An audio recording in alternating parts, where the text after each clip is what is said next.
The spaceship is headed to Titan, one of Saturn's moons. Astronaut John wakes up in his hibernation pod, feeling pretty weak after the long nap. The meds he's been on have some rough side effects, so John needs a little time to get back to normal. Captain Franks greets him when he wakes up.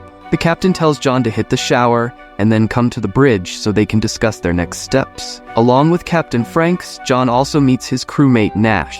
The two of them watch a message from Mission Control and get new orders. They need to run some routine equipment checks and get ready for gravitational acceleration. John tries to shake it off and get back to business, but this time he feels even worse. He struggles to eat and tells Nash he can't even remember Zoe's last name, his girlfriend. By the evening, John manages to finish checking all the equipment. He records a message to Mission Control, gives them an update, and gets ready for another hibernation cycle, which will last for 3 more months. A special substance gets injected into his bloodstream, and his eyes start closing. Memories from the past flood his mind, and for the next 3 months, he's out cold. Waking up is just part of the routine for John now. He feels the same symptoms while his body slowly recovers. After a solid meal, he hops on the exercise bike to get ready for work. But out of nowhere, he hears a familiar voice. It sounds just like Zoe. He steps out into the corridor and walks through the empty ship. No one else is awake yet, and the silence makes John uneasy. His nerves go up a notch when part of the ship's hull above him starts to come loose. John tries to figure out what's going on, but before he can react, a chunk of metal breaks off and knocks him out. Captain Franks and Nash move quickly to help John, giving him medical care. Once John feels good enough, Franks sends him to check the technical compartment and see what caused the problem. Under the hull, John finds some pretty serious damage and a weird, massive dent. But when Nash checks the camera footage, it doesn't offer any clues. No objects have come near the ship in hours. Strangely enough, the dent hasn't caused any major issues. All systems are working fine. Captain Franks leaves the crew with instructions to report the situation to Earth, while he goes back to inspect the damage himself. Nash tries to persuade the captain to abort the mission and head back home, but Franks won't break protocol. Since there's no real reason to return, and everything is running smoothly, they have to stick to the plan. The crew gets together to make a final decision, but things only get more tense. Nash begins to panic, arguing that continuing is too risky, but the captain holds firm. Unless they get new orders from Mission Control, the mission to Titan stays on course. Nash pushes John to work with him. He believes the system will break soon, and by then, they won't have any chance to escape or return to Earth. Just as John is about to answer, Captain Franks calls them to the bridge. He admits he overheard their conversation and isn't happy with Nash for spreading fear. Franks tries to calm Nash down, reminding him of the consequences of going against orders. He advises them to focus on their jobs. Even though Franks gave clear orders, Nash keeps pressuring John. He suggests setting the hibernation cycle to 89 days instead of 90, so they can wake up before Franks and turn the ship back to Earth. John doesn't like this plan and doesn't want to go against the captain, but Nash brings up another ship that got destroyed because of bad decisions. Hearing this, John agrees to think about it and promises to give an answer after waking up. John falls asleep, thinking of Zoe and their happy times. But this time, he wakes up much sooner than expected. Nash is already up, asking John for a decision so they can quickly turn the ship around and head for Earth. But John feels unsure. His mind is foggy, and he knows making a big choice in this state isn't smart. He looks out the window and sees Jupiter, making his doubts even stronger. They're already so close.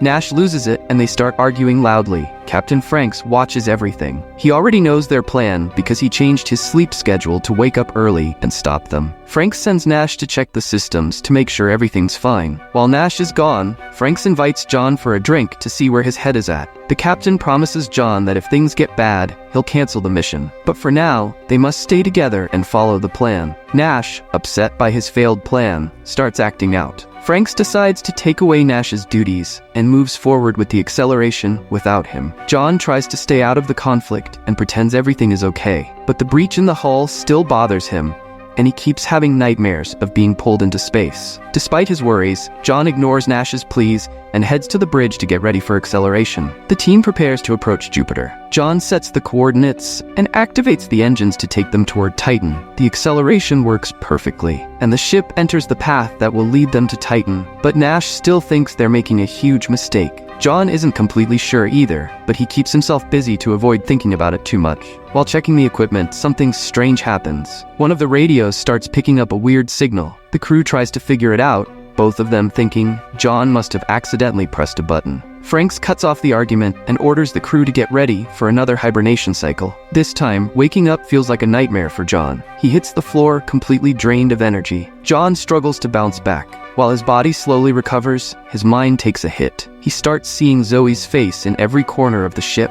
Captain Franks spots John's strange behavior and tells him to snap out of it, reminding him Zoe's not here and never will be. Nash spots the first sign of trouble. The reactor's power output starts spiking. He's unsure if it's linked to the hull breach, but if this keeps up, the engine could blow. Nash pushes John again, telling him they need to turn the ship around. He even throws in a jab, saying Zoe will probably find a new boyfriend if they don't make it back. Franks overhears them. Again, he calls them to the bridge for a serious talk. Someone used Nash's password to mess with the engine, slowing the ship down on purpose. Franks has had enough of Nash's games and pulls out his gun to remind Nash who's the real boss. Franks orders everyone back into their hibernation pods to prevent more trouble. But just as John's drifting off, he glimpses something alarming. Frank's doing something to Nash, but the drugs knock him out before he can act. Weeks later, when John wakes up, he wonders if what he saw was real or just a dream. He walks through the empty corridors, but no one's around. Suddenly, Franks shows up and assures John that Nash is fine, but he'll stay in hibernation until they complete the mission. He urges John not to complicate things. They need to finish the job and reach Titan. If anyone steps out of line, Franks isn't afraid to use his gun. To calm John down, Franks shares the truth about the other ships Nash had talked about. He swears Nash twisted the story, claiming it was the crew that messed up, not him. John, feeling unsure, admits he might have been wrong and agrees to cooperate. Franks sends him to check the equipment and restore contact with Earth. While working, John suddenly feels his arm go numb. When he looks down for a second, it appears to swell and transform into some kind of monstrous hand. The vision fades quickly, but then Zoe's voice rings out again. Realizing it's just another trick of his mind, John chooses to ignore it. Instead of discussing future plans, John finds himself engaged in a conversation with the captain about his relationship with his girlfriend. The commander reveals that their romance was a fabrication orchestrated to convince John to join the mission. This unsettling revelation leaves John feeling disturbed, and he retreats to the workshop to focus on his tasks. Unpleasant thoughts and memories distract John from his work,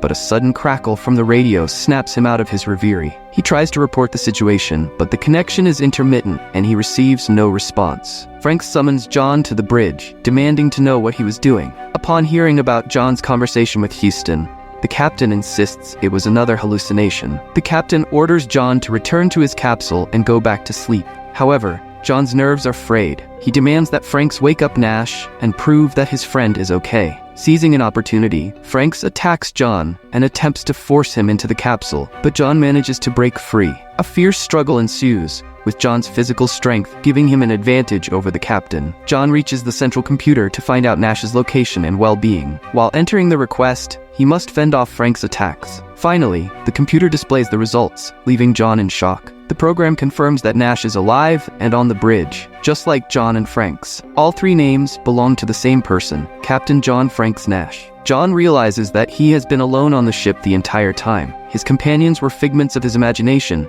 created by the repeated use of hibernation drugs. Overcome by despair, John loses his last bit of strength and doesn't know what to do next. He returns to the workshop, armed with a service pistol. The astronaut tries to contact Mission Control again, but the radios remain silent. One of the radios finally crackles to life and John hears Zoe's voice. She says she's at ground control and was invited to speak with him. Zoe confirms John's version. Yeah, those hibernation drugs really did a number on his brain, confusing him big time. But then she drops the bombshell. There's no spaceship. John's been part of a completely different experiment, deep underground. The stars and planets he thought he was flying past, just a fancy simulation. But the shaking he felt, that was real. An earthquake hit, collapsing part of the tunnel. Guess space wasn't as exciting as he thought, huh? Zoe urges her brave fiancé to pull it together and help them rescue him. All John has to do is depressurize the cargo bay and step outside. She promises there's an underground corridor that leads to the surface. But just as John's about to take action, Captain Franks shows up again, trying to mess with his head. Franks claims that Zoe's voice is just another of John's many hallucinations, and that the story about tunnels and earthquakes? Total fantasy. Franks tells John that if he opens that airlock, the only thing waiting for him is the vacuum of space, ready to suck him into oblivion. John hesitates, because of course, he's not sure what's real anymore. Let's be honest, it's been a rough day for him.